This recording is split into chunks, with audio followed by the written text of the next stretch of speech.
Quando a gente pensa que 2024 não poderia mais nos surpreender, a gente descobre que um pastor evangélico participou da execução de um prefeito e também do seu pai lá no Rio Grande do Norte. Pior do que isso, esse mesmo pastor deu a ideia para que a execução fosse dentro da igreja durante um culto. Momento em que o prefeito ficaria mais vulnerável, né? Estaria lá com os olhos fechados orando. Neste momento ele seria surpreendido com disparos de arma de fogo. Essa foi a ideia dada pelo pastor, que foi preso. Vamos ver a matéria? Foi publicada pelo G1. Enquanto eu vou lendo a matéria, você vai vendo algumas imagens aí da operação da Polícia Civil que resultou exatamente na prisão desse babaca aí, desse pastor criminoso que cometeu um crime manchando a imagem da igreja evangélica, o bom nome, né, da igreja evangélica. Vamos ler a matéria? Um pastor de 27 anos de idade foi um dos mandantes do assassinato do prefeito de João Dias, Marcelo Oliveira, e o pai dele, Sandi Oliveira. Segundo a Polícia Civil, o crime aconteceu em agosto, durante a campanha eleitoral. As identidades dos mandantes não foram reveladas.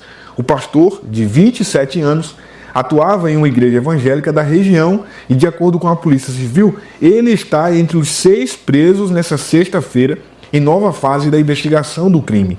Policiais cumpriram 6 mandados de prisão e outros 6 de busca e apreensão domiciliar nas cidades de João Dias, Patu e Marcelino Vieira.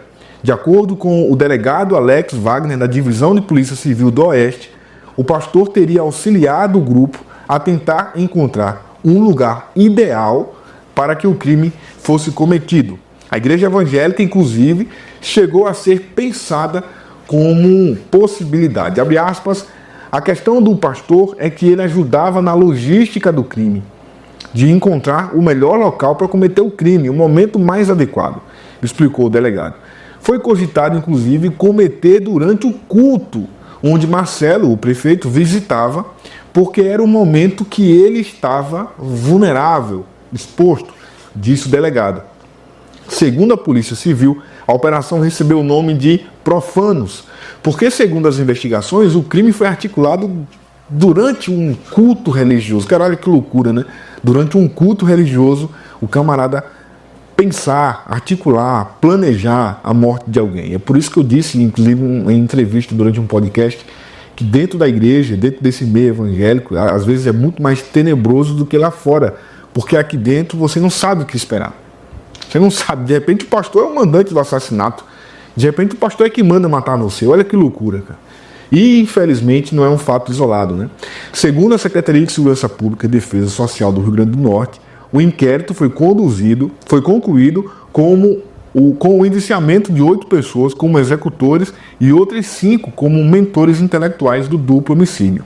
Abre aspas, além de 10 pessoas já indiciadas por formação de milícia, fecha aspas. E aí a gente vai ver agora a entrevista com o delegado, onde ele cita rapidamente esse trecho. Certo? A questão do pastor é que ele ajudava na logística do crime. Encontrar o melhor local para cometer o crime, o momento mais adequado.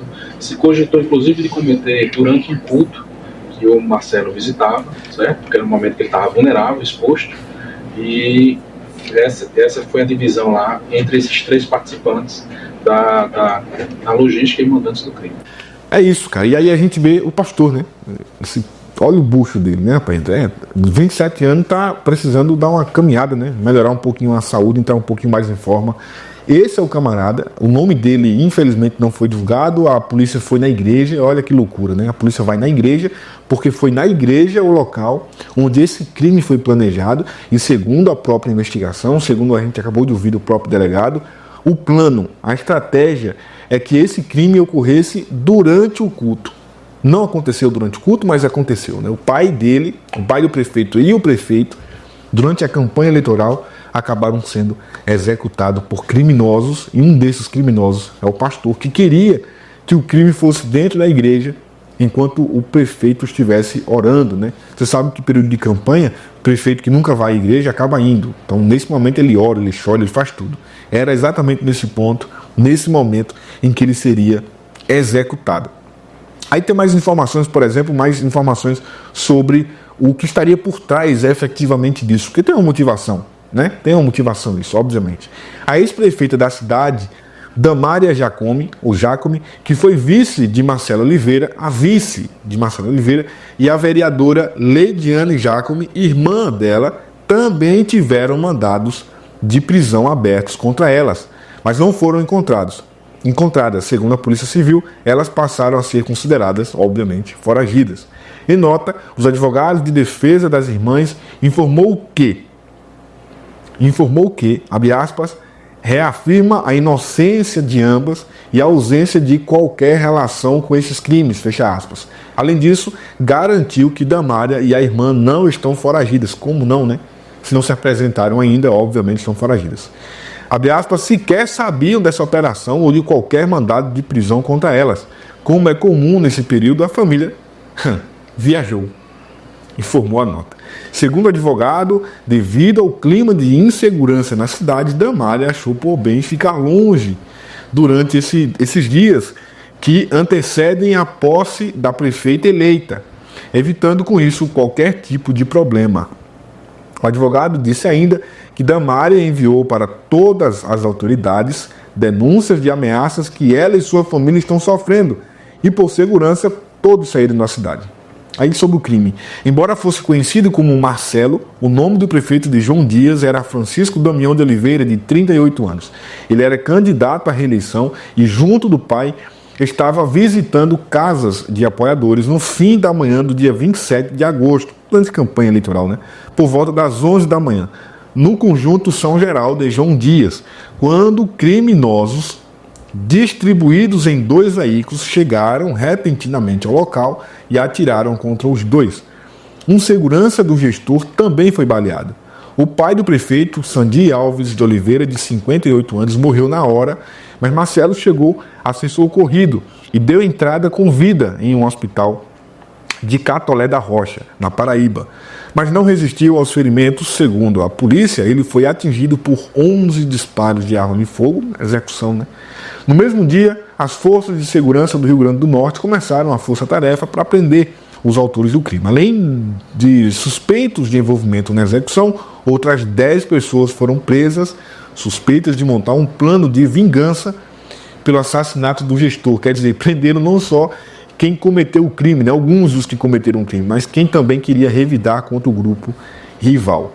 Aí nós vemos imagens do prefeito, né, que foi morto. Após o crime, o irmão de Marcelo e filho de Sandi Oliveira, José Oliveira, então presidente da Câmara Municipal, assumiu a gestão do município porque a vice-prefeita, quem é a vice-prefeita?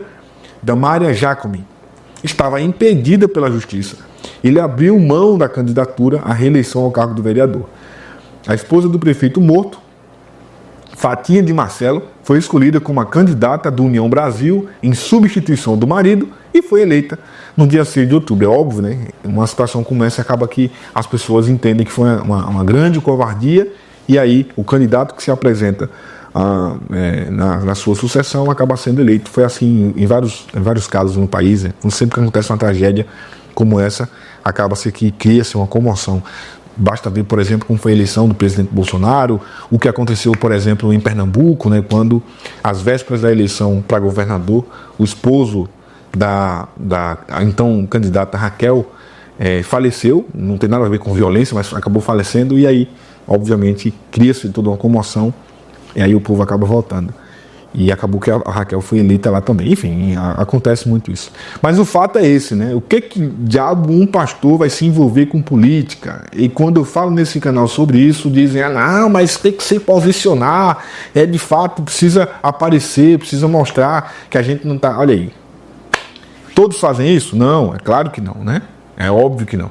Mas isso aqui tem a ver com interesses escusos, interesses que vão para além do cristão, né? Vão para além do que preconiza a palavra de Deus. O pastor de 27 anos, agora preso, e pelo que eu estou acompanhando aqui, dentro desse time que planejou a execução da morte do prefeito, o otário do pastor foi o único que foi preso até agora, efetivamente.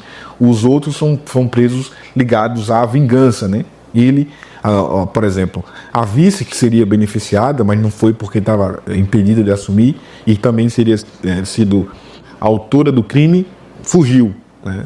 Diz que viajou porque estava muito violenta a cidade. É brincadeira? E aí o pastor fica para manchar o bom nome da Igreja de Cristo, infelizmente, lá no Rio Grande do Norte, na cidade de João Dias. Está preso e se tiver culpa no cartório, que pague pelo crime que cometeu, que seja julgado, né, e condenado por uma tragédia, um absurdo como esse, um crime hediondo como esse. Hoje, às 22 horas, nós temos um boletim gospel que a gente está fazendo todos os dias aqui no nosso canal. Então, se você é evangélico, se você gosta de informações sobre o meio gospel, se quer saber tudo o que acontece na igreja evangélica brasileira, eu te convido às 22 horas ao vivo, seja qual for o dia, salvo domingo, né? Aí também precisa descansar, mas todos os dias estamos fazendo, então, esse boletim gospel, trazendo o resumo de tudo que acontece nesse meio gospel de nosso Deus. Se inscreve no canal, ativa a notificação e aqui do lado aparecem 2 vídeos, você pode escolher um desses para continuar acompanhando as nossas informações, as nossas notícias do meio gospel por aqui. Não sai sem deixar o teu joinha e comentar aqui embaixo o que você pensa de tudo isso.